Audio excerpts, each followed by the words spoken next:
नमस्कार। आज देश की तमाम फटाफट खबरों में आपका स्वागत है। आप न्यूज़ के चैनल इसलिए देखो क्योंकि आपको सूचना प्राप्त करनी है। सूचना आपको सच्चाई के साथ प्राप्त करनी है। यदि आप सच्चाई के साथ सूचना प्राप्त नहीं कर रहे हो तो यानी किसी न किसी प्रोपेगेंडा में आप फंसवाए जा रहे हो और इसमें आपको सही सूचना नहीं मिलेगी तो आपको अपने बच्चों की बेरोजगारी दूर करने के समस्याओं का समाधान नहीं मिलेगा। आपको बढ़ती हुई बच्चों की फीस के बारे में कोई समस्याओं का समाधान नहीं मिलेगा। बढ़ती हुई महंगाई के बारे में कोई समस्याओं का समाधान नहीं मिलेगा। तो ऐसे चैनलों को बढ़ावा दें जिनमें न्यूज़ हो। तो बढ़ते हैं खबरों की ओर और आपसे एक बार निवेदन कि अगर आपने हमारे चैनल को सब्सक्राइब नहीं किया है तो कृपया करके समाचारों के लिए, न्यूज़ के लिए, अच्छी न्यूज़ के लिए हमारे चैनल को सब्सक्राइब कर सकते हैं और बेल आइकॉन की घंटी अवश्य बजाएं ताकि हमारे द्वारा लगाई सूचना आपको तुरंत मिल सके। तो बढ़ते हैं खबरों की ओर। भारतीय नौसेना में 21 नवंबर को मुंबई में देसी stealth guided missile destroyer Visakhapatnam शामिल होने जा रही है। रक्षा मंत्री राजनाथ सिंह की मौजूदगी में डिस्ट्रॉयर को शामिल किया जाएगा। इससे नौसेना की ताकत काफ़ी बढ़ जाएगी। इसे भारत में तैयार सबसे शक्तिशाली युद्धपोतों में से एक माना जा सकता है। विशाखापट्टनम को नौसेना डिज़ाइन निदेशालय ने ही डिज़ाइन किया है। मझगांव टाकयार्ड लिमिटेड मुंबई ने इसे बनाया है। यह नौसेना के प्रोजेक्ट P15B का हिस्सा है। बड़ी बात यह भी है कि युद्धपोत में 75% हिस्सा पूरी तरह से स्वदेशी है। इस क्लास के 3 और युद्धपोत 35 करोड़ की लागत से बनाए जाने हैं। इस शानदार युद्धपोत की लंबाई 163 मीटर है।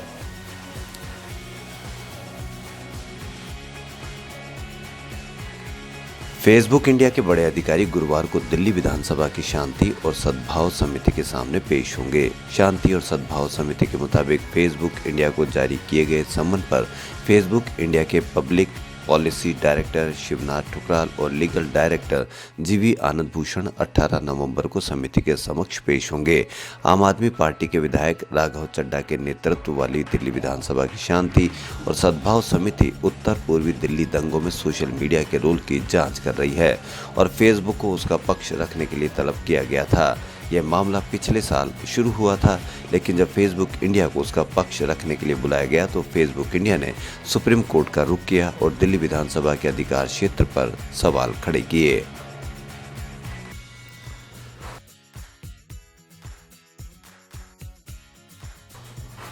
भारत हैवी इलेक्ट्रिकल्स लिमिटेड ने शहरी क्षेत्रों में बढ़ते वायु प्रदूषण की समस्या को कम करने में सहायता करने के लिए अत्याधुनिक वायु प्रदूषण नियंत्रण टावर प्रोटोटाइप को स्वदेशी रूप से तैयार तथा विकसित किया है। BHEL ने पायलट प्रोजेक्ट के रूप में अपने तरह का यह पहला APCT नोएडा प्राधिकरण के सहयोग से नोएडा में स्थापित किया है। यह टावर लगभग 1 वर्ग किलोमीटर के क्षेत्र में वायु की गुणवत्ता में सुधार करेगा। DND और नोएडा एक्सप्रेस वे पर यातायात अत्यधिक होने के कारण इस क्षेत्र में उत्पन्न अधिकतम प्रदूषण को देखते हुए इस टावर की स्थापना DND फ्लाईवे और स्लिप रोड के बीचों बीच स्थित साइट पर की गई है।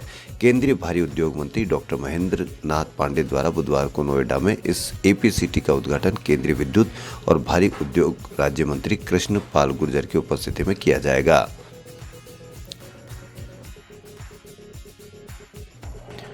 दिल्ली सरकार औपचारिक रूप से शहर में संचालित होने वाली शराब की करीब 600 सरकारी खुदरा दुकानें बंद करने के साथ ही मंगलवार की रात से इस व्यापार को अलविदा कह रही है। नई आबकारी नीति के तहत बुधवार सुबह से शहर में शराब की खुदरा दुकानों का संचालन निजी हाथों में होगा। विभाग के सूत्रों ने आशंका जताई थी कि शहर में शराब की सरकारी खुदरा दुकानें बंद होने के कारण दिल्ली में शराब की कमी हो सकती है, क्योंकि सभी 850 निजी दुकानें बुधवार से काम करना शुरू कर देगी। इसकी कोई गारंटी नहीं है।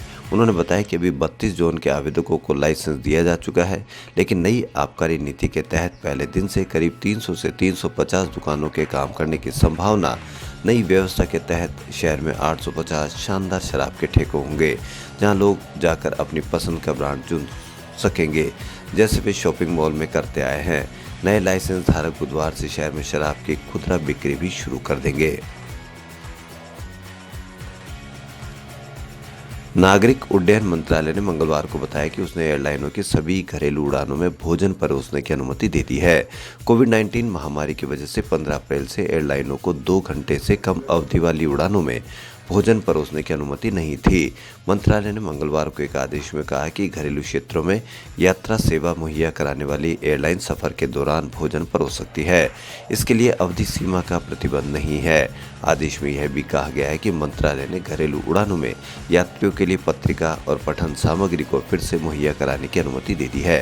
मंत्रालय ने कहा कि कोविड-19 उपयुक्त व्यवहारों के पालन से कोविड-19 के मामलों में कमी के मद्देनजर यह निर्णय लिया गया है।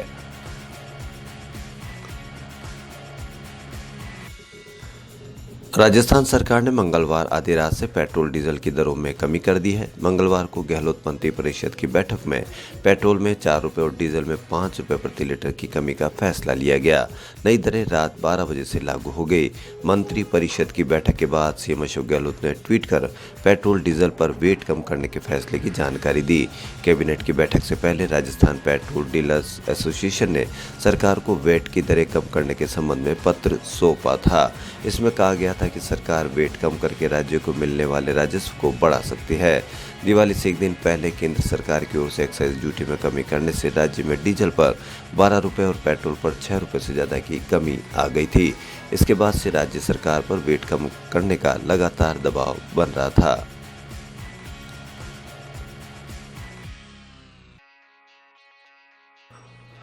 राजस्थान जयपुर के एसएमएस स्टेडियम में इंडिया न्यूजीलैंड के T20 इंटरनेशनल मैच को लेकर जयपुर पुलिस ने पूरी तैयारियां कर ली है।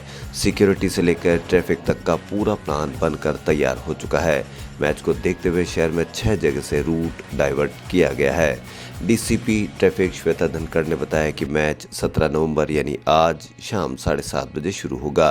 क्रिकेट मैच के दौरान 11:30 से पहले भारी वाहनों का प्रवेश नहीं होगा। भारत न्यूजीलैंड मैच के लिए जयपुर एसएमएस स्टेडियम में 1500 पुलिसकर्मी मौजूद रहेंगे। एटीएस और क्यूआरटी टीम को भी लगाया गया है। जयपुर पुलिस कमिश्नरेट के अलावा जयपुर ग्रामीण, सीकर, अलवर, दौसा से भी पुलिस जाब्ता मंगवाया गया है। स्टेडियम के चारों ओर आने जाने वाली पार्किंग से लेकर स्टेडियम के अंदर सीसीटीवी फुटेज से नजर रखी जाएगी। होटल से लेकर स्टेडियम और आसपास के इलाकों में भी कैमरे से निगरानी की जाएगी। साथ ही मैच शुरू होने से लेकर खत्म होने तक चारों तरफ पुलिस की भारी सिक्योरिटी रहेगी।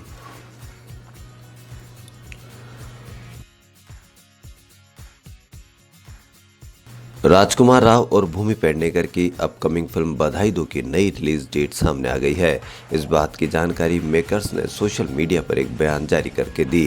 पहले ये फिल्म 28 जनवरी 2022 को रिलीज होनी थी, लेकिन अब इसे 4 फरवरी 2022 को रिलीज किया जाएगा। जंगली पिक्चर्स ने पोस्ट शेयर कर लिखा है कि रिलीज शेड्यूल में बदलाव के कारण बधाई दो की रिलीज डेट 4 फरवरी 2022 को कर दी गई है। अब यह फिल्म प्यार के महीने में आ रही है और इससे अच्छा तरीका महीने की शुरुआत का हो ही नहीं सकता।